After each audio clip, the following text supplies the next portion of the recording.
गर्मी इतनी तेज हो रही है कि सुबह पड़ोसी हमारे फ्रिज में लिम्का और फ्रूटी ठंडी करने के लिए रख कर गए थे। एक आदर्श पड़ोसी होने के नाते 6 बार पीकर चेक कर चुका हूँ कि उनकी लिम्का और फ्रूटी ठंडी हुई या नहीं।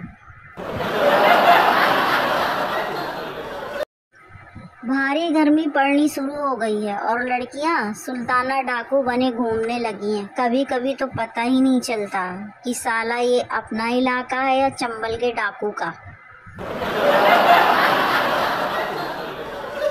संता बंदा से कल रात तुम अपने बच्चे को खूब पीट रहे थे, आखिर ऐसी क्या गलती हो गई उससे? बनता दरअसल 15 दिन बाद उसका रिजल्ट आने वाला है और मैं आज ही 1 महीने के लिए टूर पर जा रहा हूँ। सुनो गौर से पेप्सी वालों, बुरी नज़र ना कोक पे डालो, चाहे जितना जोर लगा लो, सबसे आगे होंगे नींबू पानी। नींबू पानी हमने पिया है, तुम भी पियो। अपना समझो या बेगाना, हमारा तो आपसे रिश्ता है पुराना, इसलिए हमारा फर्ज था आपको बताना। गर्मी शुरू हो गई है इसलिए भाई रोज नहाना, नहीं तो तेरे आजू बाजू बैठने वाला पसीने की बदबू के मारे निकालेगा बहाना।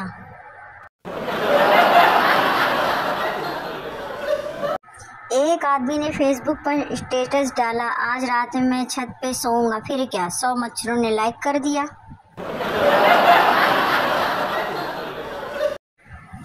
वीरू छत पर चिल्ला रहा था, वहाँ बसंती आई और पूछा, क्यों चिल्ला रहे हो वीरू? साले ये बड़े शोरूम वाले धोखेबाज हैं। मैंने उनसे 2 टन का एसी खरीदा, घर आकर वजन किया, सिर्फ 13 किलो का निकला।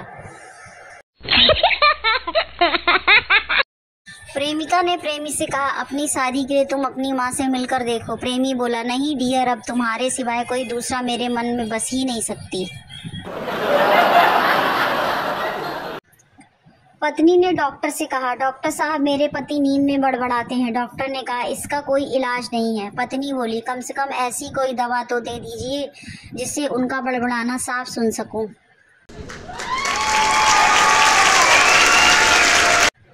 एक मरीज से जिसे एक गंभीर ऑपरेशन के बाद अभी अभी होश आया था, डॉक्टर ने कहा, मुझे लगता है तुम्हारा ऑपरेशन दोबारा करना पड़ेगा। क्यों? मरीज ने पूछा। क्योंकि मेरे रबड़ के दास्ताने नहीं मिल रहे, शायद वो तुम्हारे पेट में छूट गए हैं। यदि केवल रबड़ के दास्ताने के लिए आप दोबारा ऑपरेशन करने जा रहे हैं तो प्लीज मत कीजिएगा, मैं आपको उनकी कीमत अदा कर दूंगा।